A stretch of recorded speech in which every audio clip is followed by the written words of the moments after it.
Assalamualaikum warahmatullahi wabarakatuh. Perkenalkan nama saya Linda Safitri, NIM 1203100027 dari Prodi Teknik Biosistem angkatan 2020.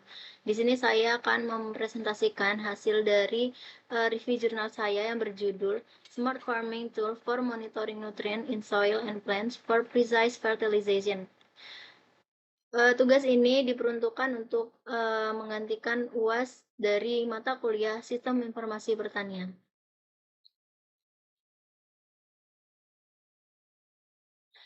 Adapun outline yang akan saya bawakan hari ini yang pertama adalah abstrak, pertanian presisi, penginderaan jauh, penginderaan proksimal, sensor untuk mendeteksi nutrisi tanah, pemodelan, dan juga kesimpulan. Abstrak yaitu keadaan politik sosial dan ekonomi saat ini menempatkan lebih dari sebelumnya.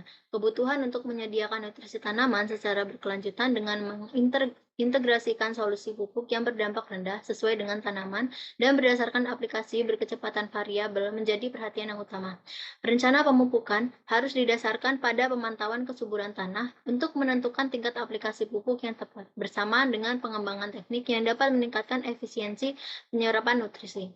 Pemantauan dan analisis pemodelan terhadap efek manajemen agronomi dalam kondisi pedoklimat yang berbeda dapat memberikan beberapa keuntungan, termasuk efisiensi nutrisi yang lebih tinggi, peningkatan pertumbuhan dan hasil tanaman, serta penurunan biaya pemupukan, peningkatan keuntungan, dan juga berkurangnya dampak lingkungan yang negatif. Pendekatan ini seharusnya masuk ke dalam kerangka metodologi pertanian presisi untuk distribusi nutrisi yang diadopsi pada berbagai tingkatan, seperti regional, pertanian, lapangan, petak, guna mencapai efisiensi maksimum dari input. Yang pertama adalah pertanian presisi. Pertanian presisi merupakan strategi pengelolaan yang mengumpulkan, memproses, dan menganalisis data temporal, spasial, dan individual, serta menggabungkannya dengan informasi lain, meningkatkan efisiensi penggunaan sumber daya, produktivitas, kualitas, profitabilitas, dan keberlanjutan produksi pertanian. Sektor pertanian memainkan peran penting dalam perekonomian di Italia dan juga di Eropa, karena perluasan area budidaya dan pentingnya rantai pasokan pertanian pangan. Oleh karena itu, dukungan strategis terhadap sektor ini dengan menggunakan pendekatan dan metode yang mampu memenuhi tujuan dari kebijakan pertanian bersama, yang merupakan hal yang mendasar. Contoh dari tujuan dari CAP antara lain memastikan pendapatan yang memadai bagi petani, meningkatkan daya saing perusahaan, dan juga adaptasi dan mitigasi perubahan iklim. Salah satu praktik agronomi yang paling penting adalah pemupukan, karena hal ini sangat mempengaruhi produktivitas dan biaya dalam sistem tanam.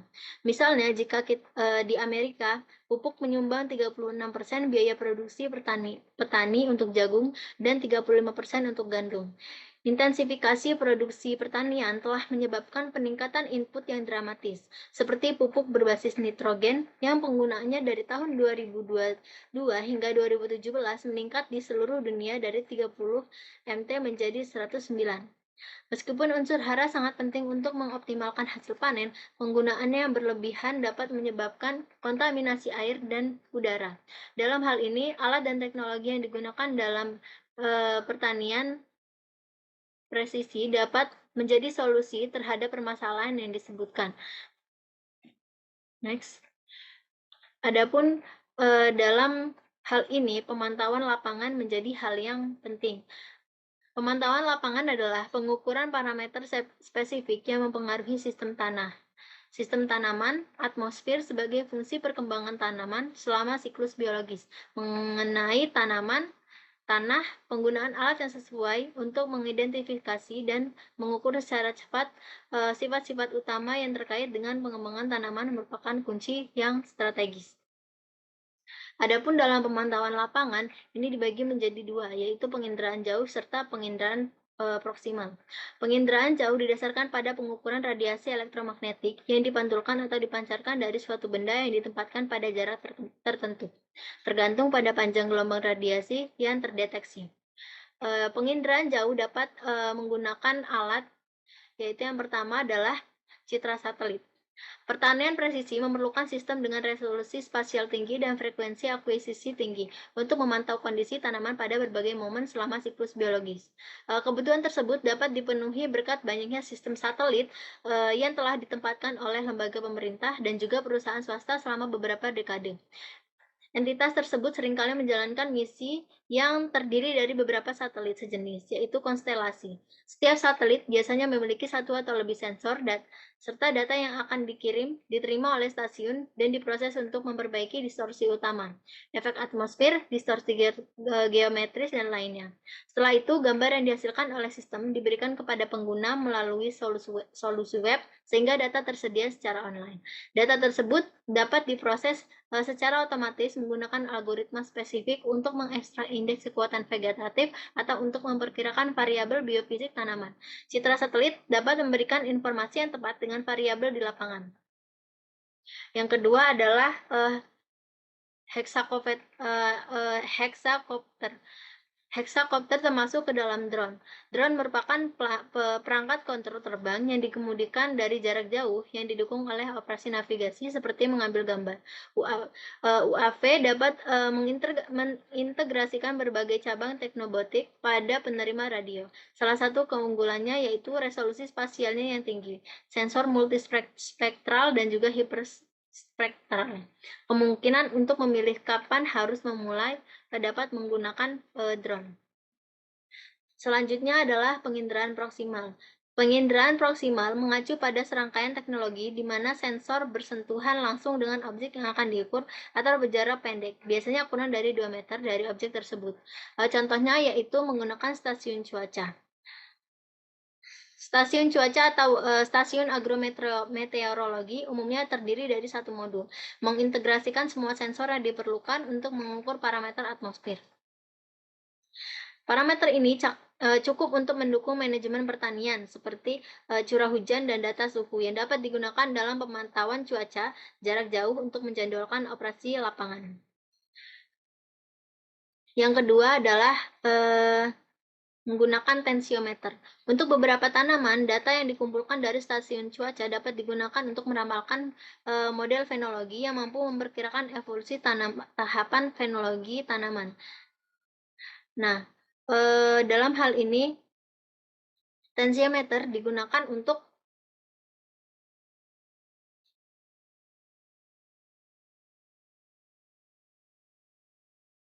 dapat menghitung referensi evapotranspirasi, memungkinkan penerapan kesetimbangan air serta kesetimbangan air tanaman untuk perencanaan irigasi.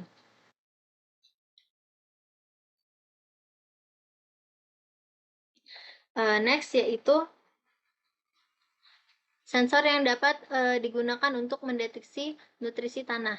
Yang pertama adalah sensor listrik atau elektromagnetik yang dapat digunakan dalam beberapa dekade ini untuk pengukuran konsentrasi nutrisi larutan tanah non-invasif secara terus-menerus, yang didasarkan pada penentuan konduktivitas listrik dari larutan tanah dan mengukur kemampuan tanah untuk mengakumulasi atau menghantarkan muatan listrik. Sensor yang paling umum mengukur induksi sensor ini merupakan sensor yang paling umum untuk mengukur induksi elektromagnetik atau resistivitas listrik. Selanjutnya adalah sensor elektronika atau membran selektif ion. Sensor elektrod kimia yang paling umum adalah elektroda selektif ion dan transistor efek medan sensitif ion.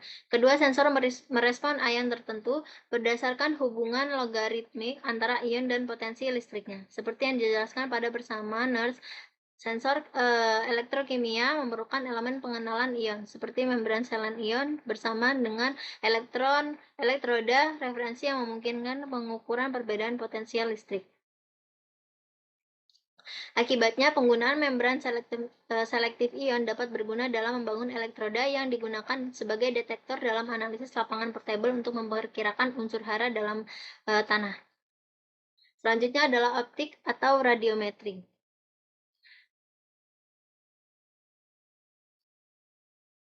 Optik atau, radiometri ini banyak, diupayakan untuk memperkirakan karakteristik fisik dan kimia tanah menggunakan, metode ini, yang melibatkan panjang gelombang yang berbeda, termasuk pada spektrum ultraviolet, sinar tampak, dan inframerah dekat, yang telah dilakukan.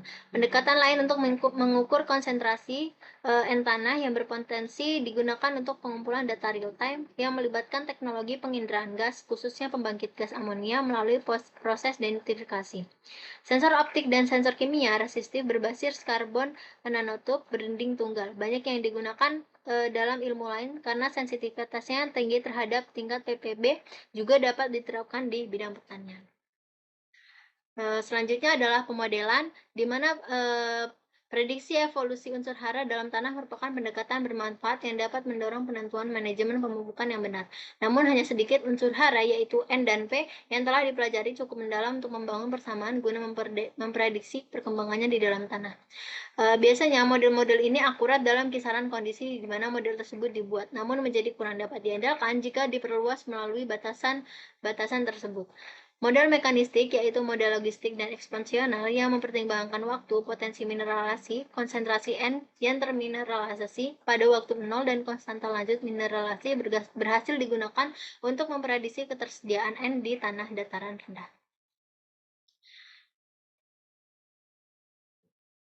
Adapun kesimpulan yang dapat saya ambil yaitu pertanian presisi memanfaatkan alat dan teknologi untuk mengumpulkan data dalam jumlah besar dari berbagai sumber, baik yang dekat maupun yang jauh.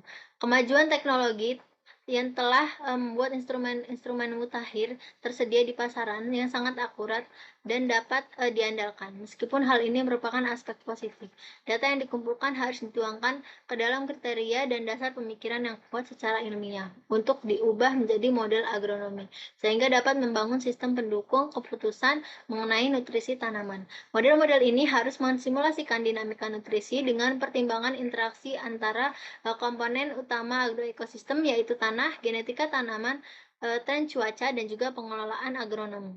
Namun saat ini terdapat dua kelemahan utama. Yang pertama adalah keandalan atau akurasi. Karena meskipun beberapa model agronomi telah dihasilkan berdasarkan literatur ilmiah, model tersebut masih perlu divalidasi dalam berbagai konteks dan juga wilayah, serta direplikasi selama beberapa tahun untuk memastikan ketahanan dan kemampuan untuk ditiru. Mengenai tanaman terpenting, alur kerja ini sedang dalam tahap persiapan. Data masukan untuk model agronomi pakan harus tersedia dan dapat digunakan untuk menghasilkan keluaran sistem pendukung guna memastikan margin waktu yang cukup untuk merencanakan operasi lapangan. Dalam beberapa kasus, hal ini dimungkinkan berkat alat yang digunakan. Terlepas dari aspek-aspek yang dijelaskan di atas, kemajuan ilmu pengetahuan dan perkembangan teknologi diharapkan akan segera membuat instrumen, peralatan, dan perangkat yang dapat mengatasi permasalahan tersebut tersedia di pasar.